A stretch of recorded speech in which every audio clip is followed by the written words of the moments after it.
Have you ever felt an inexplicable drain on your energy after spending time with someone who seemed perfectly pleasant on the surface? That subtle unease, that nagging feeling that something isn't quite right, might be your intuition warning you about a hidden danger in your midst. Evil doesn't always announce itself with obvious cruelty or malice. Instead, it often wears the mask of charm, concern, or even familial obligation. The ancient Stoics understood this truth deeply, teaching us that the greatest threats to our peace often come disguised as helpers, mentors, or loved ones. Today, you'll discover how to recognize these wolves in sheep's clothing before they can inflict lasting damage on your life. By understanding the 9 unmistakable warning signs of malevolent behavior, you'll gain the power to protect your peace, preserve your dignity, and reclaim control over your emotional well-being. You've likely encountered these individuals throughout your life, though you may not have recognized them for what they truly were at the time. They're the colleague who offers to help, but somehow always leaves you worse off than before. The friend whose emergencies mysteriously multiply whenever you need support, or the family member who claims to care while systematically undermining your confidence. These people operate through manipulation rather than direct confrontation, using psychological tactics that can leave you questioning your own perceptions and doubting your judgment. The damage they inflict isn't always visible to others, making their behavior even more insidious and difficult to address. What makes these individuals particularly dangerous is their ability to exploit your best qualities, your compassion, your loyalty, your desire to help, turning these virtues into weapons against you. Understanding their methods isn't about becoming cynical or distrustful. It's about developing the wisdom to distinguish genuine care from calculated manipulation. The cost of not recognizing these warning signs extends far beyond temporary discomfort or inconvenience. When malevolent individuals gain a foothold in your life, they can erode your self-confidence, damage your other relationships, and even impact your physical health through chronic stress and anxiety. You may find yourself constantly walking on eggshells, second-guessing your decisions, or feeling guilty for setting even the most reasonable boundaries. The energy you should be investing in your own growth and happiness becomes redirected toward managing their moods, solving their problems, or defending yourself against their subtle attacks. Over time, this constant drain can leave you feeling depleted, isolated, and uncertain about your own worth, exactly where these manipulators want you to be. The good news is that once you learn to identify their tactics, you can break free from their influence and reclaim the peace and purpose that are rightfully yours. In this video, you'll learn to recognize 9 specific behavioral patterns that reveal someone's true malevolent nature, regardless of how well they hide behind a facade of kindness or concern. These aren't vague personality traits or subjective impressions, but concrete actions and tactics that manipulative individuals use consistently across different relationships and contexts. You'll discover how to distinguish between someone who's simply having a bad day and someone whose very presence in your life poses a genuine threat to your well-being. More importantly, you'll learn practical strategies for protecting yourself, setting boundaries, and, when necessary, removing these toxic influences from your life entirely. This knowledge isn't just theoretical, it's drawn from real experiences and proven psychological principles that can transform how you navigate relationships. By the end of our time together, you'll possess a powerful framework for evaluating the people around you and ensuring that your inner circle truly supports your journey toward wisdom and fulfillment.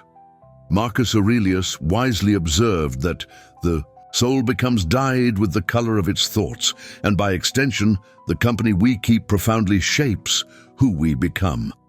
When we allow malevolent individuals to remain in our lives, their negativity seeps into our own thinking, gradually poisoning our outlook and diminishing our capacity for joy and growth. But when we learn to identify and distance ourselves from these harmful influences, we create space for genuine connections that uplift and inspire us. The journey toward this discernment begins with understanding that evil often presents itself, not as an obvious enemy, but as a false friend, a concerned mentor, or even a family member in need. The stories you're about to hear will illuminate these dynamics in ways that theory alone cannot capture.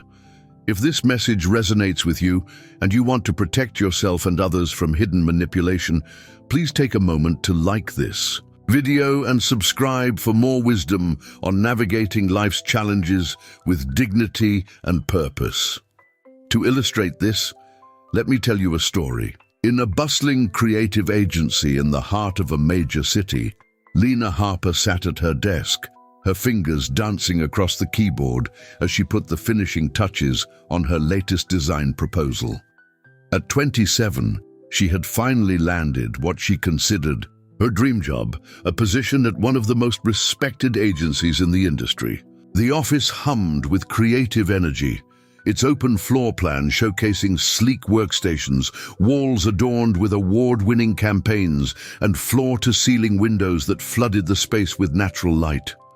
Lena had worked tirelessly to get here, spending countless nights perfecting her portfolio and honing her skills. Now, as she prepared to present her work to the team, she felt that familiar mix of excitement and nervousness that came with proving herself in this competitive environment.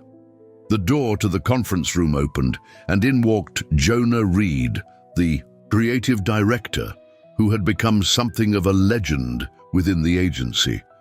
At 42, he carried himself with the easy confidence of someone who had navigated every challenge the industry could throw at him.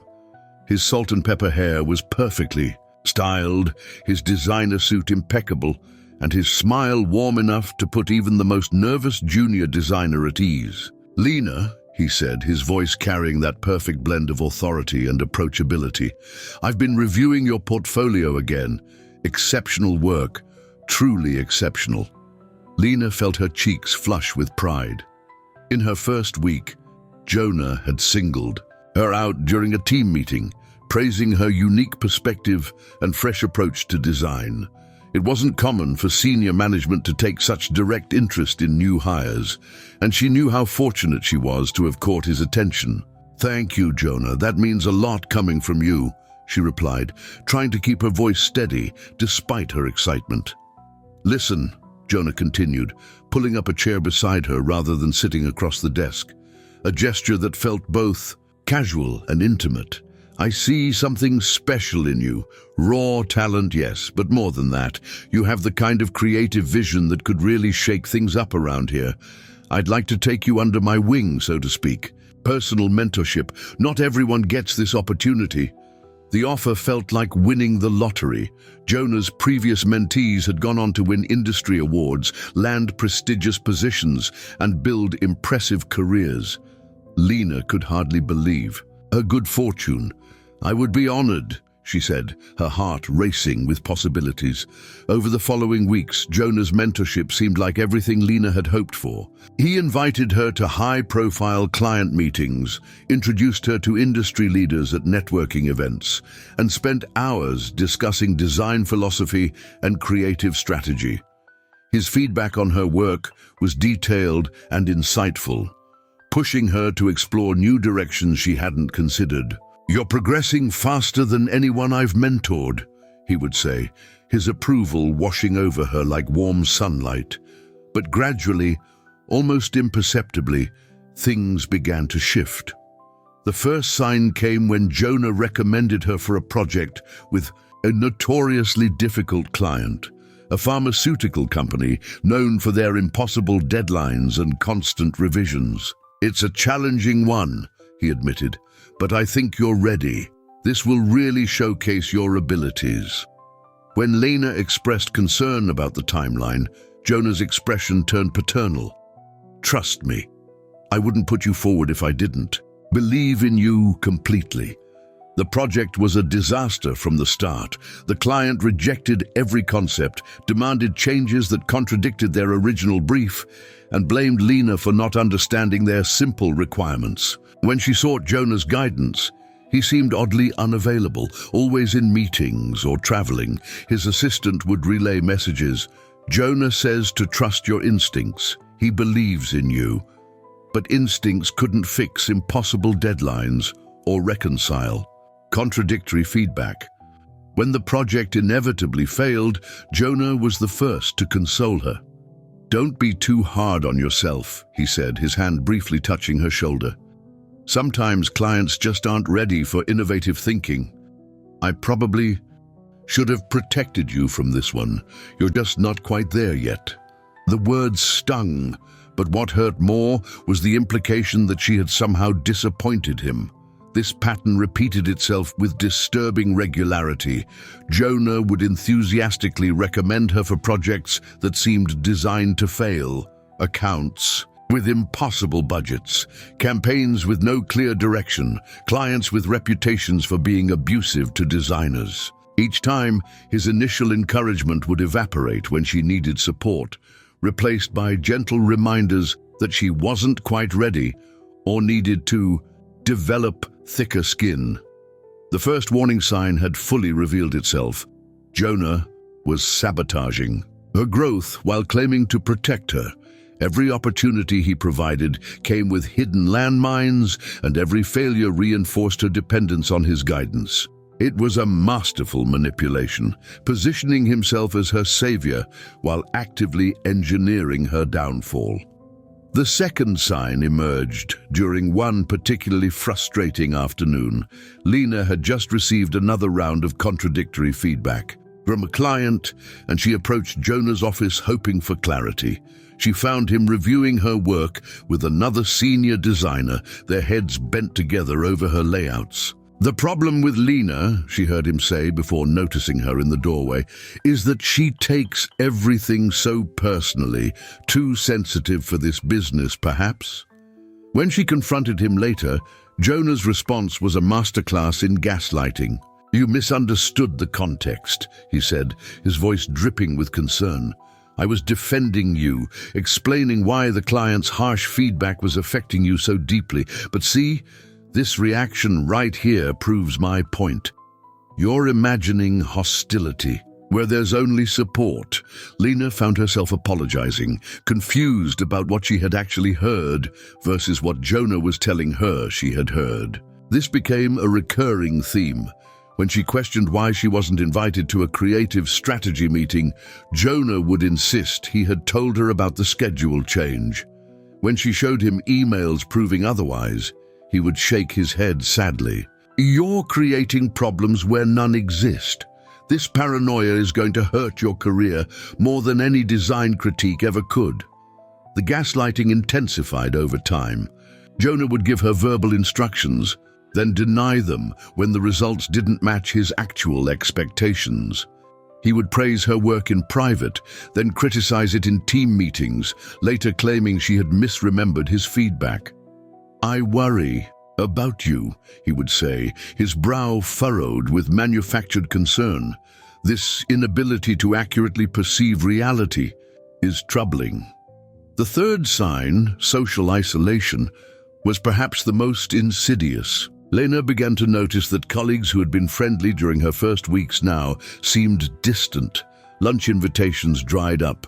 Casual conversations ended abruptly when she approached. During a company happy hour, she overheard two designers discussing her. "Jonah says she's brilliant but fragile," one said. "Apparently, she can't handle any criticism without breaking down." "I heard she accused him of sabotaging her," the other replied. "Can you imagine? After everything he's done for her?" Lena realized with growing horror that Jonah had been conducting a careful campaign of character assassination. Every concerned comment about her sensitivity, every worried observation about her paranoia had been strategically placed to isolate her from potential allies.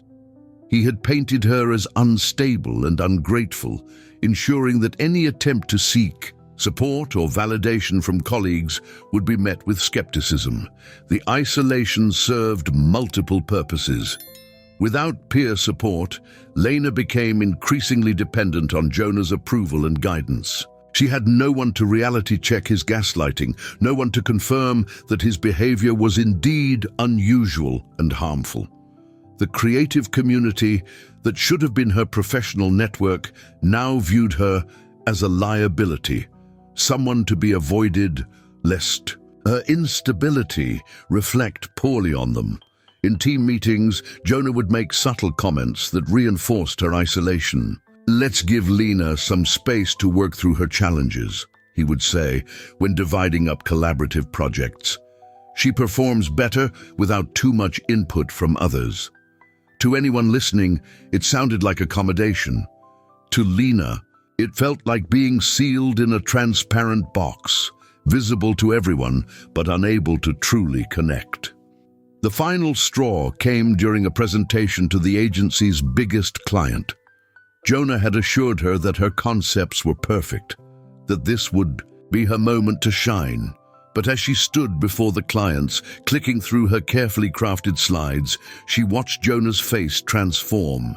His supportive smile faded, replaced by barely concealed disappointment. When the clients asked questions, he jumped in before she could answer. "What Lena means to say is," became his refrain, each intervention undermining her authority and competence. After the meeting, he pulled her aside. "I tried to save that, a presentation, but honestly, Lena, I'm not sure you understood the brief at all. Maybe we need to reassess whether you're ready for client-facing work." The concepts he now criticized were the same ones he had praised just days before. The brief he claimed she had misunderstood was the one he had personally explained to her. That night, Lena went home and did something she hadn't done since college. She pulled out her worn copy of Marcus Aurelius's Meditations. Her philosophy professor had given it to her, saying it would serve her well in the corporate world. As she read, one passage struck her with particular force. How much trouble he avoids who does not look to see what his neighbor says or does, but only to what he does himself. She realized she had been so focused on earning Jonah's approval, so concerned with how he and others perceived her, that she had lost sight of her own judgment and capabilities. The constant gaslighting had made her doubt her own perceptions, but the work, her actual designs, spoke for themselves. They were good. She knew they were good. The clients who rejected them had been set up to do so, given contradictory briefs, or warned about her difficult personality before she ever walked in the room. The next morning, Lena made a decision that would have seemed impossible just weeks earlier. She walked into the HR office and requested a transfer to a different team. When asked why, she calmly laid out the pattern of behavior she had observed, focusing on facts rather than emotions. The HR manager's expression grew increasingly concerned as Lena spoke. "This isn't the first time we've heard concerns about Jonah's mentorship style," she finally admitted, "but people rarely come forward with such clear documentation." Lena had been quietly keeping records. Emails, project briefs, feedback that contradicted itself. She hadn't planned to use them, but some instinct for self-preservation had led her to create a paper trail. The evidence painted a clear picture of systematic sabotage disguised as mentorship. Within a month, Lena had transferred to a different division of the agency, one where Jonah had no influence. Her new manager, impressed by her portfolio, couldn't understand why such talented designer had been struggling. "Whoever told you that you weren't ready for prime time was either blind or lying," she said after reviewing Lena's work. "Probably both." The experience had taught Lena invaluable lessons about recognizing manipulation in professional settings. She learned that true mentors build you up consistently, not just in private. They provide clear, constructive feedback that helps you grow, rather than vague criticisms that leave you confused.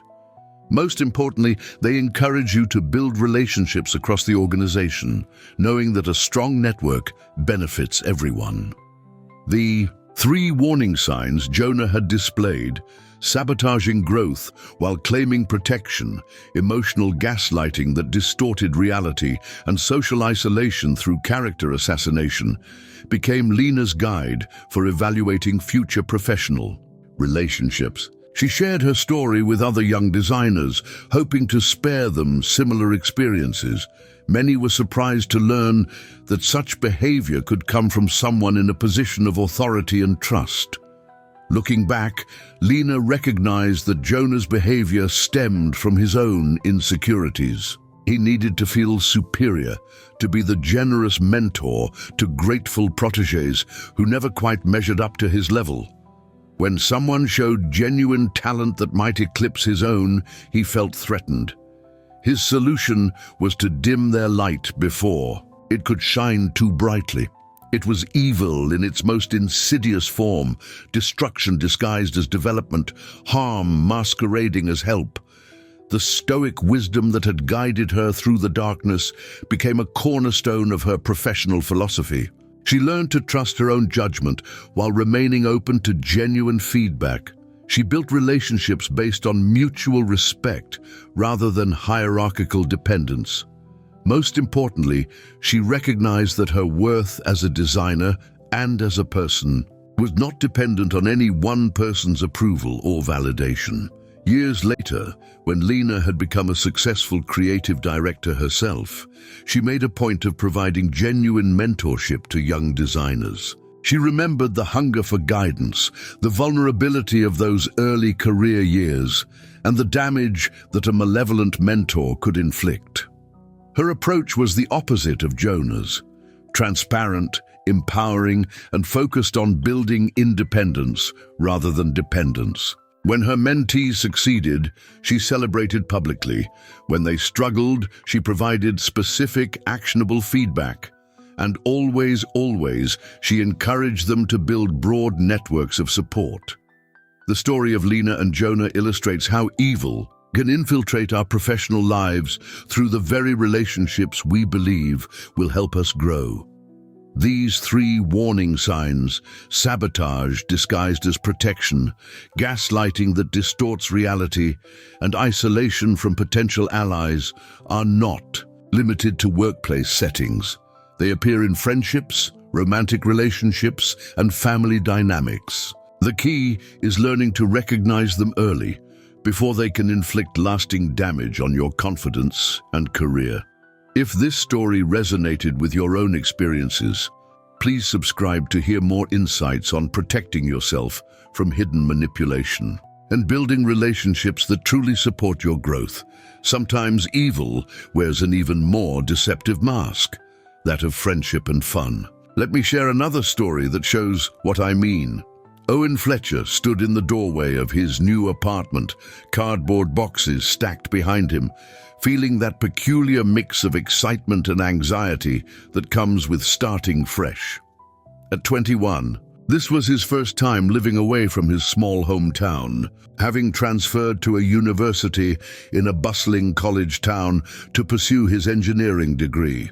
The apartment was modest but clean, a 2-bedroom unit in a complex populated mostly by students, with thin walls that already carried the muffled sounds of music and laughter from neighboring units. "You must be Owen!" a bright voice called out, and he turned to see a young woman emerging from the other bedroom. Ivy Lane was everything Owen wasn't: confident, vivacious, and immediately comfortable in any social situation. Her smile was infectious, her energy almost overwhelming. "I've been so excited to meet you. I was worried I'd get stuck with some weirdo, but you seem normal. Thank goodness."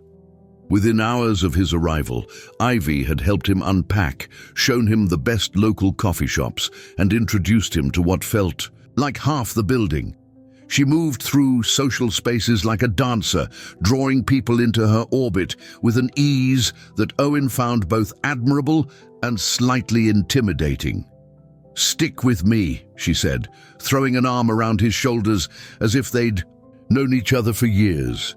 I'll make sure you actually have a life here, instead of just studying all the time." The first few weeks felt like a dream. Ivy organized movie nights in their living room, cooked elaborate dinners that filled the apartment with wonderful smells, and always seemed to know exactly when Owen needed a pep talk. During a particularly stressful week of midterms, she appeared at his door with homemade cookies and a sympathetic ear. "You're working too hard," she said, settling cross-legged on his bed while he hunched over his desk. "Tell me what's wrong." Sometimes talking it out helps. Owen found himself opening up to Ivy in ways he never had with anyone before. He told her about his struggles with social anxiety, his fear of not measuring up academically, his homesickness for the quiet predictability of his small town. She listened with what seemed like genuine concern, offering advice and reassurance. "You're way too hard on yourself," she would say. "You're brilliant, Owen. Anyone can see that."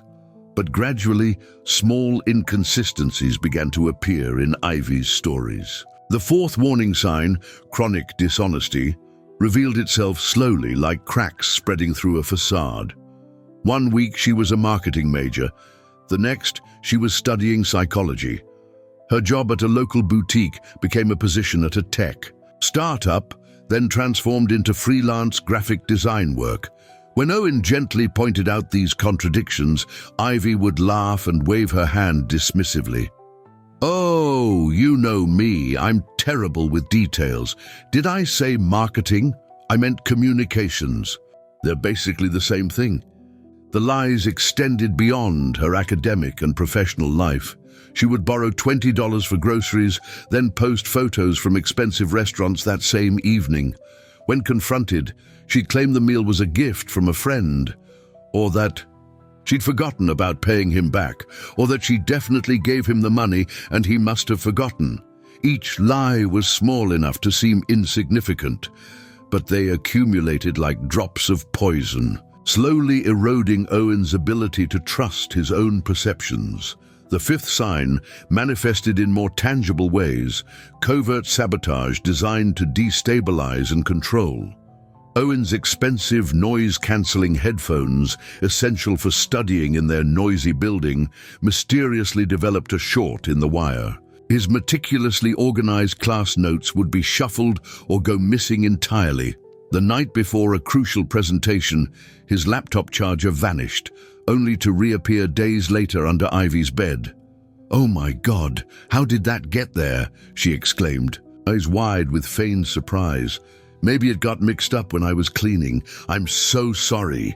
Each incident alone could be explained away as an accident, bad luck, or Owen's own carelessness, but the pattern was unmistakable. Whenever Owen had something important, an exam, a project deadline, a rare social event he was actually looking forward to, something would go wrong. And Ivy was always there to commiserate, to offer help that somehow made things worse, to position herself as his only reliable support in a world that seemed increasingly chaotic. The sixth and most manipulative sign came in the form of manufactured crises that demanded Owen's immediate and total attention. These feigned emergencies were masterfully timed to coincide with his most important obligations. The night before his calculus final, Ivy burst into his room in tears, claiming her ex-boyfriend was stalking her and she was terrified to be alone. Owen spent the entire night sitting with her, missing his planned study session, while she alternated between hysterical crying and checking her phone with a strange smirk. 2 weeks later, when Owen had finally secured a study group invitation, with some classmates he hoped to befriend, Ivy's car supposedly broke down in a dangerous part of town. She called him repeatedly, each voicemail more frantic than the last, until he abandoned the study group to rescue her. When he arrived at the location she'd given, he found her chatting casually with a group of friends at a nearby cafe. "Oh, someone helped me push it to a safe spot," she explained breezily. "But since you're here, want to hang out with us?" The pattern escalated during finals week of his first semester. Ivy's grandmother was supposedly in the hospital, requiring daily visits that Ivy couldn't face alone. Her apartment in her hometown had apparently been broken into, necessitating long phone calls with police and insurance companies that she needed Owen's support to handle. A mysterious illness struck her just as Owen was preparing for his most challenging exam, leaving her too weak to get out of bed, but somehow still able to text him constantly with requests for soup, medicine, and company. It wasn't until Owen missed a critical engineering project presentation, staying home to care for Ivy during another conveniently timed crisis, that he began to see the pattern clearly. His professor's disappointment was palpable as Owen tried to explain his absence. "Family emergencies happen," the professor said coldly, "but your education has to be your priority. This is the third time this semester you've had a last-minute crisis. Perhaps you need to examine whether your living situation is conducive to academic success." That evening, Owen sat in his room, door locked against Ivy's inevitable intrusion, and made a list of every crisis, every borrowed item never returned, every story that didn't add up. The pattern was undeniable when laid out in black and white. He thought about Epictetus's teaching. People are not disturbed by things, but by the views they take of them. He had viewed Ivy as a friend in need, someone whose chaotic life required his steady support. But what if he had been viewing it all wrong? He began to pay closer attention, to document rather than just experience.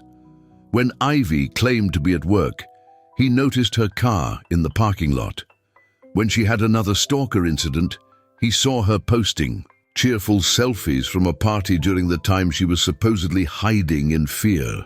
The grandmother, who had been hospitalized so frequently, appeared in Ivy's social media posts, healthy and hiking with friends. The confrontation came after Owen discovered Ivy had been using his laptop to access his bank account. The amounts were small, $10 here, $20 there, but the violation was profound. When he showed her the evidence, her transformation was instantaneous.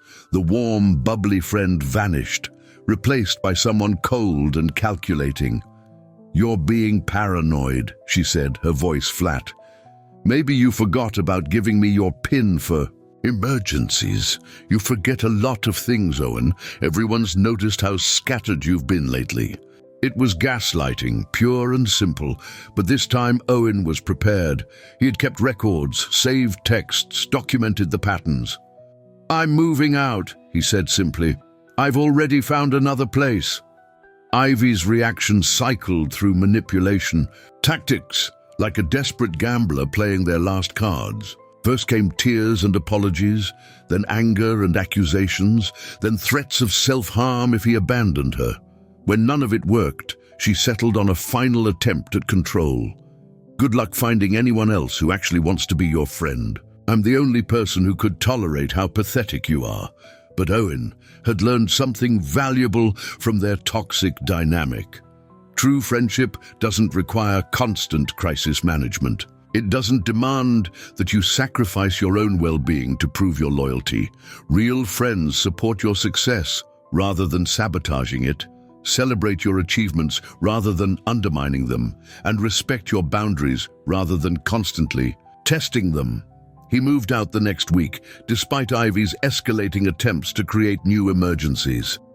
She claimed to be suicidal, but when Owen called campus security for a welfare check, they found her preparing for a night out with friends. She threatened to spread rumors about him, but Owen had already quietly shared his experience with a few trusted classmates who had observed Ivy's behavior themselves.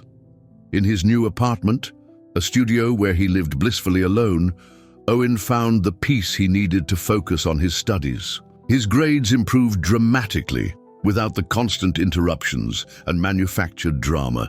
He made genuine friends in his study groups, people who showed up consistently and shared both the workload and the credit. He learned to recognize the difference between someone who truly needed help and someone who used feigned helplessness as a weapon. The experience with Ivy had taught him 3 more crucial warning signs of evil in disguise. The chronic dishonesty that makes it impossible to establish any foundation of trust. The covert sabotage that keeps you off balance and dependent. And the feigned crises that monopolize your emotional bandwidth, preventing you from pursuing your own goals and relationships. Looking back, Owen realized that Ivy's behavior stemmed from a deep need for control and attention. She couldn't tolerate the idea of her roommate having obligations or relationships that didn't center on her. Every lie, every act of sabotage, every manufactured crisis was designed to keep Owen trapped in her orbit, too exhausted and confused. To build a life beyond their toxic dynamic, he thought often of another Stoic principle, this time from Seneca. Every new thing excites the mind, but a mind that seeks truth turns from the new to the old and finds fulfillment. Ivy had provided constant excitement, constant drama, constant novelty, but none of it was real, none of it was nourishing. In the quiet consistency of his new life, Owen found the stability he needed to truly grow. Years later, when Owen had graduated with honors and started his career, he would sometimes share his story with other young people struggling with toxic friendships. Many were surprised to learn that manipulation could be so calculated, that someone who seemed so caring could be so deliberately harmful. But Owen knew that evil often comes disguised as care, that control can masquerade as concern, and that sometimes the most generous thing you can do is refuse to enable someone's manipulation. He learned to value friends who were boring in the best possible way, consistently kind, reliably honest, and genuinely happy for his successes. He learned that real relationships don't require constant proof of loyalty through sacrifice. Most importantly, he learned that his compassion and desire to help others were strengths, but they needed to be balanced with wisdom and boundaries. To prevent their exploitation, the warning signs Ivy displayed, pathological lying about matters both trivial and significant, deliberate sabotage disguised as accidents, and theatrical crises timed to maximum destructive effect, were tools of emotional manipulation that transcended any particular relationship type. Owen encountered variations of these behaviors in workplace colleagues, potential romantic partners, and even in extended family members. But having learned to recognize them early, he was able to protect himself and maintain his peace. His story serves as a reminder that evil doesn't always look like evil. Sometimes it looks like the life of the party, the friend who's always there, the person who seems to need you so much. But need and love are not the same thing, and someone who truly cares about you will want you to succeed, not constantly pull you back into their chaos. The ability to distinguish between genuine connection and manipulative control is one of the most important skills we can develop, especially in a world where isolation makes us vulnerable to those who would exploit our longing for companionship. The most dangerous manipulation often comes wrapped in the bonds of family obligation, where loyalty becomes a weapon and blood relations provide the perfect cover for exploitation. To help you see this more clearly, I want to tell you another story that captures this perfectly. Naomi Brooks stood at her kitchen window, watching the sunrise paint the sky in shades of amber and pink, while her coffee brewed in the quiet morning. Stillness. At 34, she had built a life that, while challenging, filled her with quiet pride. The modest two-bedroom house she rented sat in a neighborhood where children's bicycles decorated front yards and neighbors still waved to each other from their porches. Her 7-year-old daughter Zara was still asleep down the hall, curled up with the stuffed elephant that had been her constant companion since toddlerhood. These peaceful morning moments before the rush of getting Zara ready for school and herself, prepared for another day juggling 2 jobs, had become sacred to Naomi. Working as a medical receptionist during the day and cleaning offices 3 evenings a week wasn't glamorous, but it paid the bills and allowed her to maintain the independence she had fought so hard to achieve.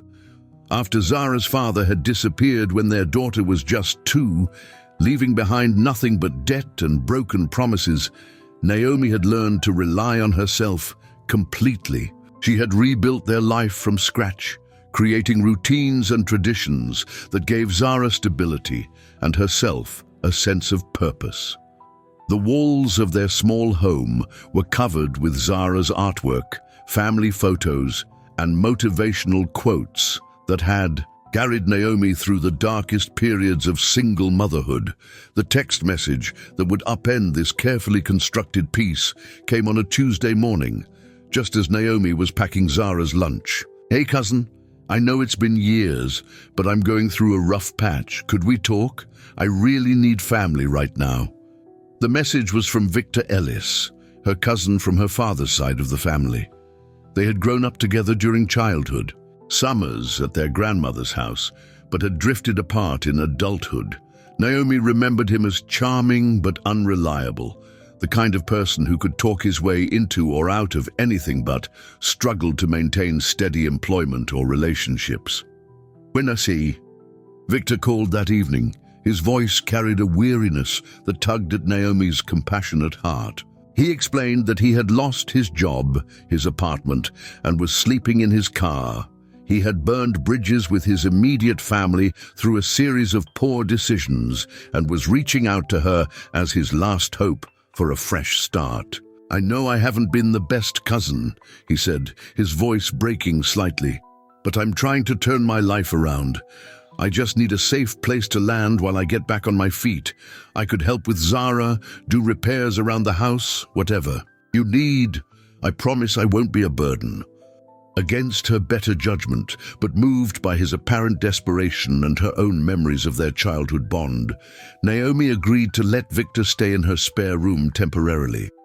She made it clear that this was a short-term arrangement, maybe a month at most, just enough time for him to find work and secure his own place.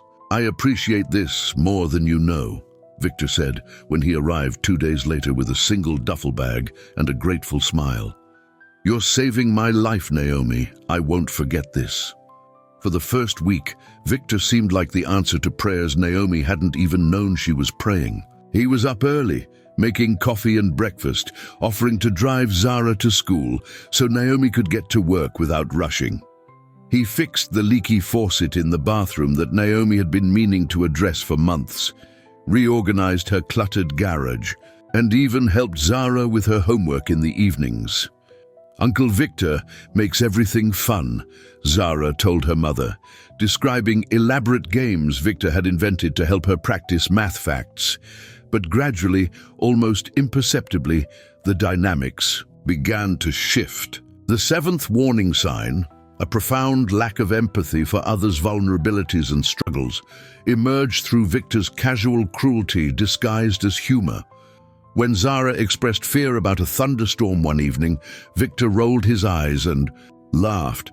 "You're being ridiculous, kid. It's just noise. Only babies are afraid of storms." When Zara's eyes filled with tears, he continued, "Come on, toughen up. The world's going to eat you alive if you cry about every little thing." Naomi intervened gently, explaining that Zara's fears were normal and that kindness was more effective than mockery in helping children feel secure. Victor's response revealed the depth of his indifference to others' emotional needs. "You're raising her to be weak," he said dismissively. "Real family prepares kids for reality, not this coddling nonsense. My parents would have laughed me out of the room for being scared of weather." The lack of empathy extended to Naomi's own struggles. When she came home exhausted after working both jobs in a single day, Victor would greet her with complaints about being bored or comments about how she looked tired and stressed.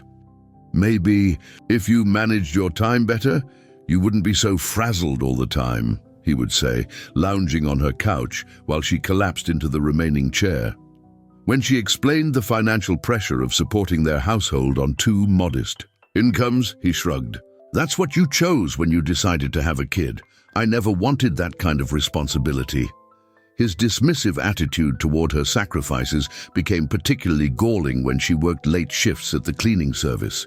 Victor would mock her for coming home smelling like cleaning supplies, suggesting that she could find real work if she applied herself. "I don't understand why you settle for scrubbing other people's toilets," he would say, never acknowledging that those evening shifts were what allowed her to maintain their health insurance and keep food on the table. When Naomi pointed out that her work ethic had kept them stable and independent, Victor would laugh. "Independent? You're killing yourself for minimum wage. That's not independence, that's just stubbornness." The eighth warning sign: extreme defensiveness and explosive rage when confronted manifested the moment Naomi attempted to establish any boundaries or expectations. 3 weeks into his stay, she gently suggested that he might want to start looking for work and contributing to household expenses. His transformation was immediate and shocking. The laid-back, grateful houseguest vanished, replaced by someone whose rage filled the entire room. "Are you kidding me?" Victor shouted, his face flushing red with indignation. "I've been busting my ass around here, fixing your broken house, watching your kid, and this is the thanks I get? You want to charge me rent like I'm some stranger off the street?" His voice rose to a level that made Zara peer nervously around the corner before retreating to her room. "I'm family, Naomi. Family doesn't nickel and dime each other like this."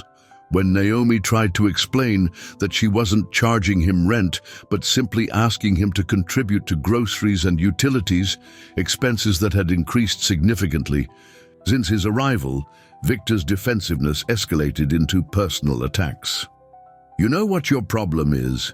You've been alone so long you forgot how to share. This whole independent woman act is just selfishness dressed up as strength. No wonder Zara's father left, who could live with someone so controlling." The mention of Zara's father was a calculated blow designed to hit Naomi's deepest insecurity. Victor had observed her struggles with single parenthood closely enough to know exactly where to aim his verbal weapons. When she responded with hurt silence, he pressed his advantage. "I'm trying to help you build a real family here, and you're treating me like a tenant. Maybe I should just leave and let you go back to your lonely little life.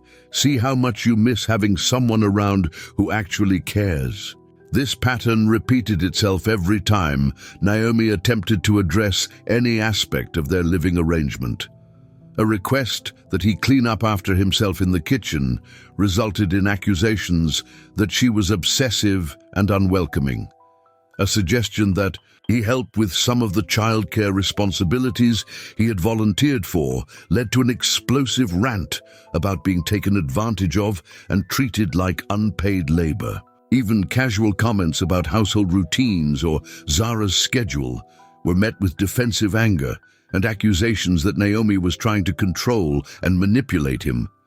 The ninth warning sign, parasitic dependence masked by emotional manipulation, became evident as Victor's temporary stay stretched into months with no discernible effort on his part to achieve independence. When Naomi brought up his job search, Victor always had excuses. The market was terrible. Employers were discriminating against him. The available positions were beneath his qualifications. "I'm not going to take just any job," he would say with wounded dignity. "I have skills, experience. I'm holding out for something that recognizes my worth." Meanwhile, he had settled into her home with the entitlement of someone who had always lived there. He rearranged furniture to his liking, invited friends over without asking, and treated Naomi's income as a shared resource while contributing nothing himself. When she expressed frustration about the financial strain of supporting an additional adult, Victor would employ guilt and manipulation with practiced ease. "After everything I've done for you and Zara, this is how you repay me," became his standard response to any discussion of his contributions or timeline for moving out. "I've been the father figure Zara never had, the man of the house you desperately needed. I gave up my own opportunities to help you build something here, and now you want to throw me out like garbage because I haven't found the perfect job yet?" The manipulation was particularly effective because it contained just enough truth to make Naomi question her own perceptions. Victor had helped with some household tasks and had been kind to Zara in moments when he wasn't dismissing her feelings. But these contributions were sporadic and conditional, offered when he needed to reinforce his value to the household, withdrawn whenever he felt unappreciated or challenged. He had a talent for timing his guilt trips to maximum effect. When Naomi's resolve strengthened and she prepared to set firm deadlines, Victor would present her with evidence of his supposed job search efforts, printouts of applications that may or may not have been submitted, business cards from networking events that may or may not have happened. "I'm so close to landing something," he would say, his eyes full of manufactured hope. "Just give me another few weeks. I promise everything's about to change." The final revelation came through Zara, whose 7-year-old honesty cut through the web of manipulation that had clouded Naomi's judgment. One evening, as Naomi was tucking her daughter into bed, Zara asked in a small voice, "Mommy, why does Uncle Victor tell me you don't really love me?" Naomi's blood ran cold. "What do you mean, sweetheart? He said that if you really loved me, you wouldn't work so much and leave me with him. He said good mommies stay home with their children, and that you care more about money than about me." Zara's eyes filled with tears. "Is that true? Do you not love me enough?" The conversation that followed revealed the extent of Victor's emotional manipulation of a child.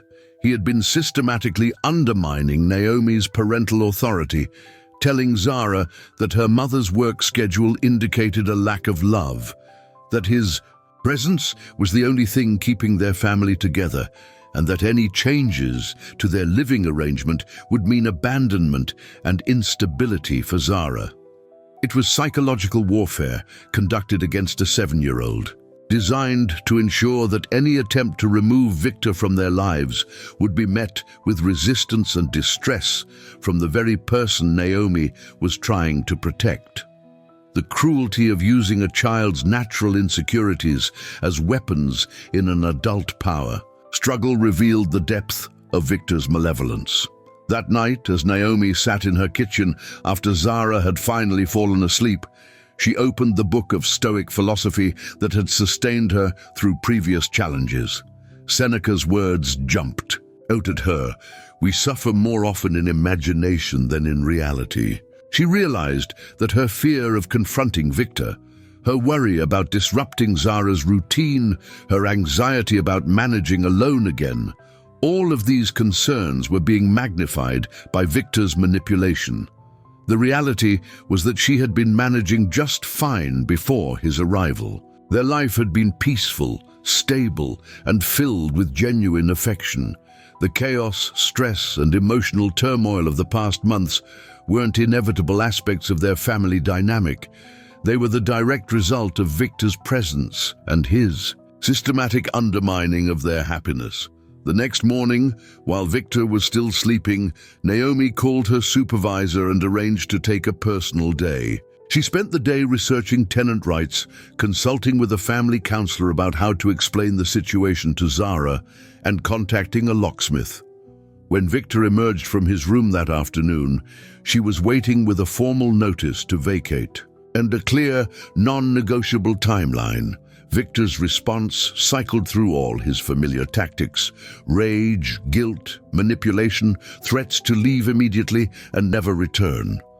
But this time, Naomi was prepared. She had documented his patterns, recognized his strategies, and most importantly, she had reclaimed her confidence in her own judgment and abilities. "This conversation is over," she said calmly when his arguments became circular and abusive. "You have 2 weeks to find other arrangements.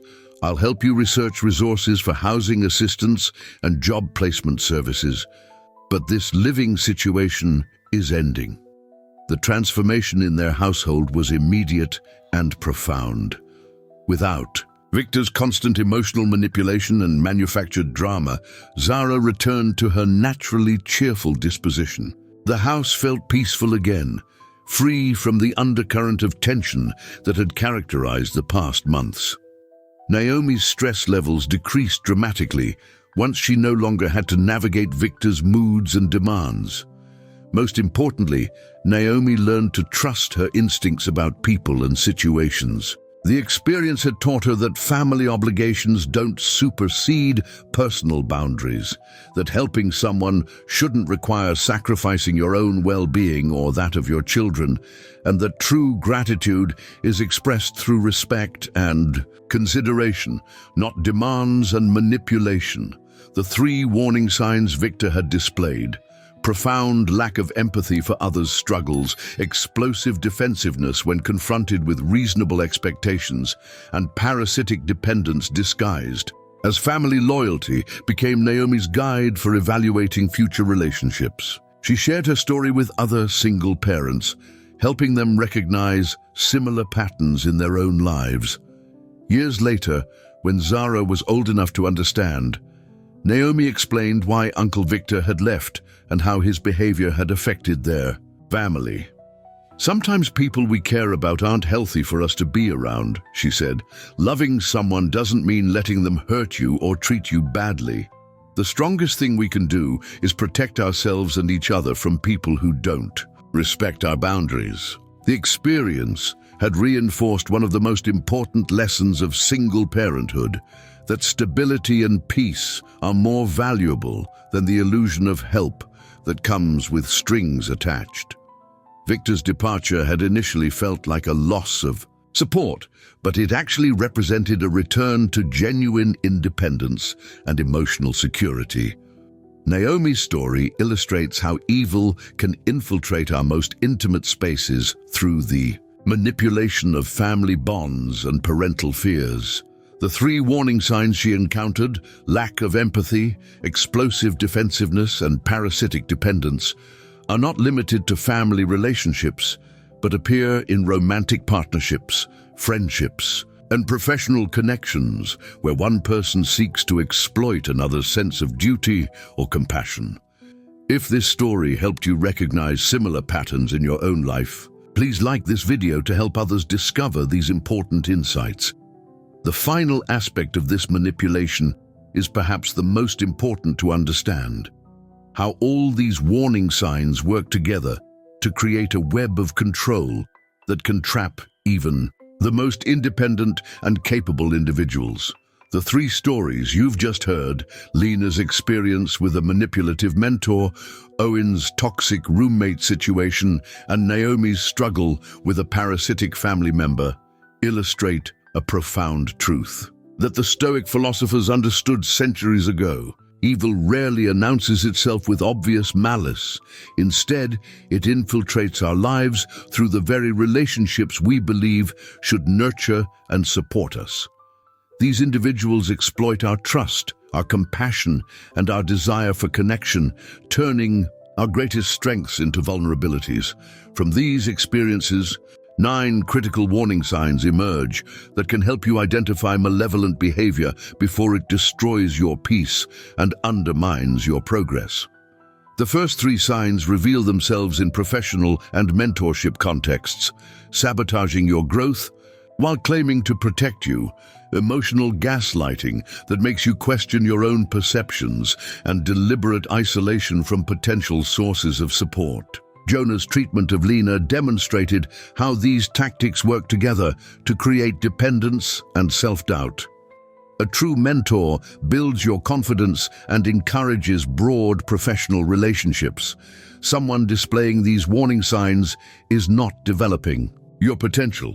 They're diminishing it for their own psychological satisfaction. The next 3 signs often appear in friendships and social relationships. Chronic dishonesty about both significant and trivial matters, covert sabotage of your possessions or important plans, and manufactured crises designed to monopolize your emotional energy. Owen's experience with Ivy showed how these behaviors serve to keep you off balance and emotionally drained. Genuine friends celebrate your successes and support your goals. Someone who consistently creates chaos in your life through lies, sabotage, and artificial emergencies is not offering friendship. They're exercising control through manipulation. The final 3 warning signs are particularly common in family dynamics and intimate relationships, profound lack of empathy for your struggles and vulnerabilities, explosive defensiveness when confronted with reasonable expectations, and parasitic dependence disguised as loyalty or love. Victor's behavior toward Naomi revealed how these tactics exploit our deepest sense of obligation and care. True family members and loving partners support your well-being and respect your boundaries. Someone who responds to your needs with indifference, your concerns with rage, and your resources with entitlement is not showing love. They're practicing exploitation. What makes these warning signs particularly insidious is how they often appear, gradually mixed with moments of genuine seeming care or assistance. This is why the Stoic practice of careful observation and clear thinking becomes so essential. Marcus Aurelius taught us that the happiness of your life depends upon the quality of your thoughts. When we allow manipulative individuals to cloud our judgment through gaslighting, manufactured drama, and emotional manipulation, we surrender control over our own mental state and decision-making process. The stories of Lena, Owen, and Naomi also demonstrate that recovery is possible. Each of them found the strength to recognize the patterns, trust their own perceptions, and take action to protect themselves. Lena transferred to a different department and eventually became the kind of mentor she had hoped to find. Owen learned to value genuine friendship over dramatic entertainment and built a stable support network. Naomi reclaimed her home and taught her daughter valuable lessons about boundaries and self-respect. Their experiences remind us that we always retain the power to change our circumstances, even when we feel trapped by obligation or fear. Seneca wisely observed that we suffer more often in imagination than in reality.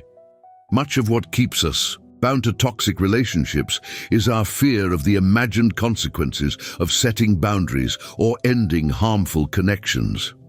We worry about being alone, about seeming cruel, about missing out on potential benefits.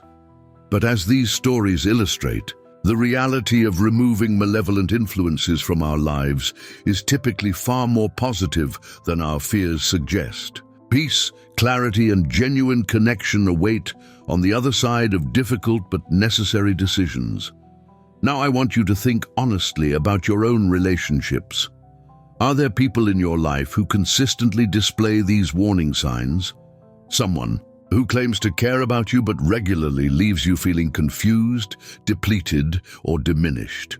A person whose presence brings drama rather than peace, whose needs always seem to overshadow your own. The awareness you've gained today gives you the power to evaluate these relationships with clarity rather than obligation or wishful thinking. How will you apply these insights to protect your own well-being?